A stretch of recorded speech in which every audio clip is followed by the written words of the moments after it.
പ്രിയമുള്ളവരെ, വചനജ്വാല 1747 ദിനത്തിലേക്ക് പ്രവേശിക്കുന്ന ഇന്ന് ജൂൺ 13 ശനിയാഴ്ച എല്ലാവർക്കും ഏറ്റവും സുന്ദരമായ ഒരു സുപ്രഭാതം ആശംസിക്കുന്നു. നമ്മൾ ഇന്ന് മറിയത്തിന്റെ വിമല ഹൃദയ തിരുനാൾ ആഘോഷിക്കുന്ന പൊൻ സുദിനം കൂടെയാണ്. ഇന്ന് തന്നെയാണ് പാതുവായിലെ വിശുദ്ധ അന്തോണീസിനെയും നാം സ്മരിക്കുക. ഈ രണ്ട് വിശുദ്ധരുടെയും മാധ്യസ്ഥം യാചിച്ച് ഇന്നത്തെ വചനവായനയിലേക്ക് നമുക്ക് പ്രവേശിക്കാം. ഇന്ന് എസെക്കിയേലിന്റെ പുസ്തകം 30-ാം അധ്യായം 1 മുതൽ 12 വരെയുള്ള തിരുവാക്യങ്ങളാണ് നാം ശ്രവിക്കുക. ഈജിപ്തിന് ശിക്ഷ. കർത്താവ് എന്നോട് അരുളി ചെയ്തു, മനുഷ്യപുത്ര പ്രവചിക്കുക. ദൈവമായ കർത്താവ് അരുളി ചെയ്യുന്നു, നിലവിളിക്കുക. അതാ ദുരിതത്തിന്റെ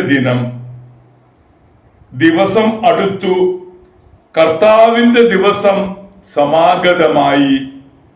അത് കാർമൂടിയ ദിവസമായിരിക്കും. ജനതകളുടെ നാശമുഹൂർത്തമാണത്. ഈജിപ്തിന്റെ മേൽ വാൾ പതിക്കും. എത്യോപ്യ കഠിന വേദനയിൽ പുളയും. ഈജിപ്തിൽ ജനം നിഹനിക്കപ്പെടുകയും ധനം അപഹരിക്കപ്പെടുകയും അവരുടെ അടിസ്ഥാനം തകർക്കപ്പെടുകയും ചെയ്യും. അപ്പോൾ എത്യോപ്യ, പൂത്, ലൂദ്, അറേബ്യ, ലിബിയ എന്നിവയും സഖ്യദേശങ്ങളും അവരോടൊപ്പം വാളിനിരയാകും. കർത്താവ് അരുളി ചെയ്യുന്നു, ഈജിപ്തിനെ പിന്താങ്ങുന്നവർ നിലം പതിക്കും. അവളുടെ ഉദ്ധത വീര്യം നശിക്കും. മിത്കോൽ മുതൽ സെവേന വരെയുള്ളവർ വാളിനിരയാകും. ദൈവമായ കർത്താവ് അരുളി ചെയ്യുന്നു, നിർജ്ജന രാജ്യങ്ങളുടെ മധ്യേ അവളും നിർജ്ജനമാകും. ശൂന്യ നഗരങ്ങളുടെ മധ്യേ അവളുടെ നഗരങ്ങളും ശൂന്യമാകും.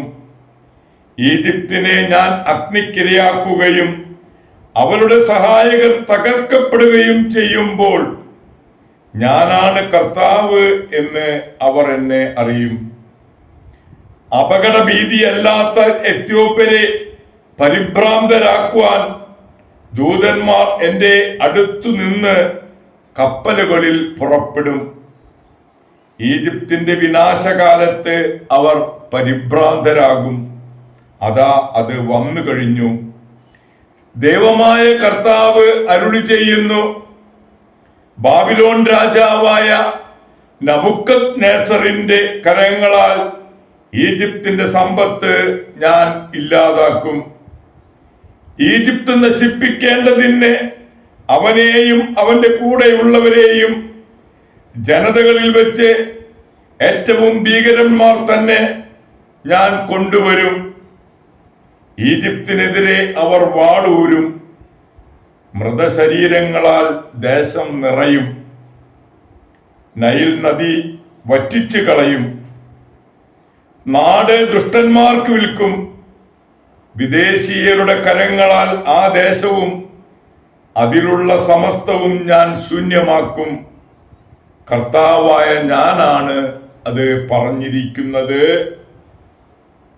ദൈവമായ കർത്താവിനെ സ്തുതി. പ്രിയമുള്ളവരെ, ആഗോള കത്തോലിക്ക സഭയിൽ ഇന്ന് മറിയത്തിന്റെ വിമല ഹൃദയ തിരുനാൾ ആഘോഷിക്കുന്ന പൊൻസുദിനമാണ്. ഈശോയുടെ തിരുഹൃദയ തിരുനാളിന്റെ പിറ്റേ ദിവസം ശനിയാഴ്ച മറിയത്തിന്റെ വിമല ഹൃദയ തിരുനാൾ കൊണ്ടാടുന്നു.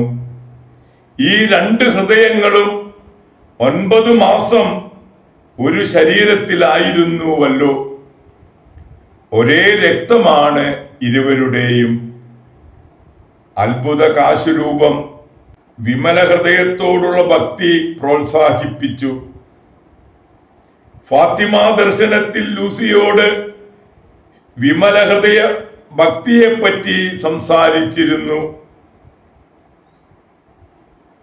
ഫാത്തിമയിലെ ജസീന്ത, ഫ്രാൻസിസ്, ലൂസി എന്നീ 3 കുട്ടികൾക്ക് ഉണ്ടായ പ്രഥമ ദർശനത്തിന്റെ രജത ജൂബിലി വർഷത്തിൽ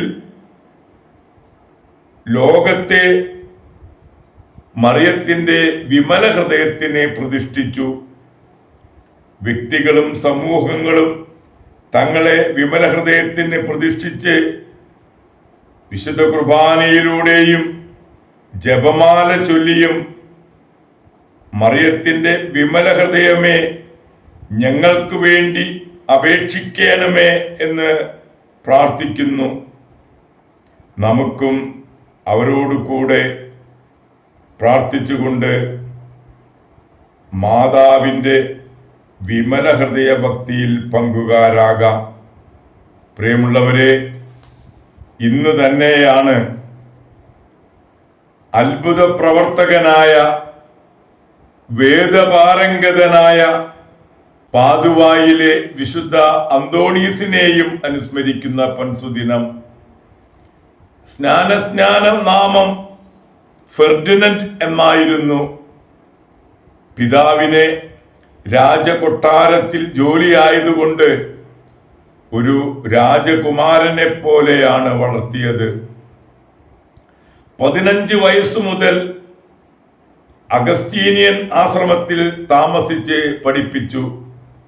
പിന്നീട് ഫ്രാൻസിസ്കൻ ആശ്രമത്തിൽ പഠിക്കാൻ ആരംഭിച്ചു.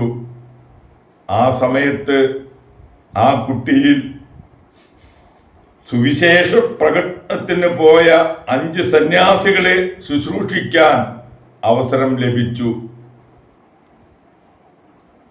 സുവിശേഷ പ്രഘോഷണം തുടങ്ങിയ ഉടനെ അവർ വധിക്കപ്പെട്ടു.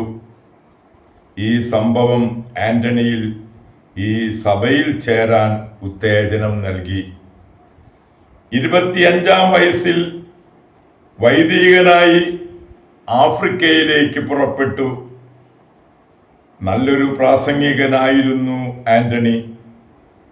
ഒരിക്കൽ ശ്രോതാക്കളില്ലാത്തതിനാൽ കടലിനു നേരെയാണ് പ്രസംഗിച്ചത്. മത്സ്യങ്ങൾ നിരനിരയായി കേൾക്കാൻ നിന്നതും നഷ്ടപ്പെട്ട വസ്തുക്കൾ ലഭിക്കാൻ മാധ്യസ്ഥം യാചിക്കുന്നതും ഒരുപാട് അത്ഭുതങ്ങൾ പ്രവർത്തിച്ചിട്ടുള്ളതും നാം വിശുദ്ധന്റെ കാര്യങ്ങൾ അനുസ്മരിക്കുകയാണ്. വിശുദ്ധന്റെ നാവ് ഇപ്പോഴും അഴുകാതിരിക്കുന്നതും നമുക്ക് പ്രത്യേകമായി ഒരു അത്ഭുത സിദ്ധിയായി കാണാം. പ്രിയമുള്ളവരെ, വിശുദ്ധ അന്തോണീസിൻ്റെയും മാതാവിൻ്റെ വിമല ഹൃദയ തിരുനാളിൻ്റെയും മംഗളങ്ങൾ ഏറെ ഹൃദ്യമായി ആശംസിച്ചുകൊണ്ട് ഇന്നത്തെ ഈ ദിവസത്തിലേക്ക് നമുക്ക് പ്രവേശിക്കാം. എല്ലാവർക്കും നല്ല ഒരു ശനിയാഴ്ച ദിവസം ആശംസിക്കുന്നു. ദൈവം നമ്മെ ഓരോരുത്തരെയും സമൃദ്ധമായി അനുഗ്രഹിക്കട്ടെ.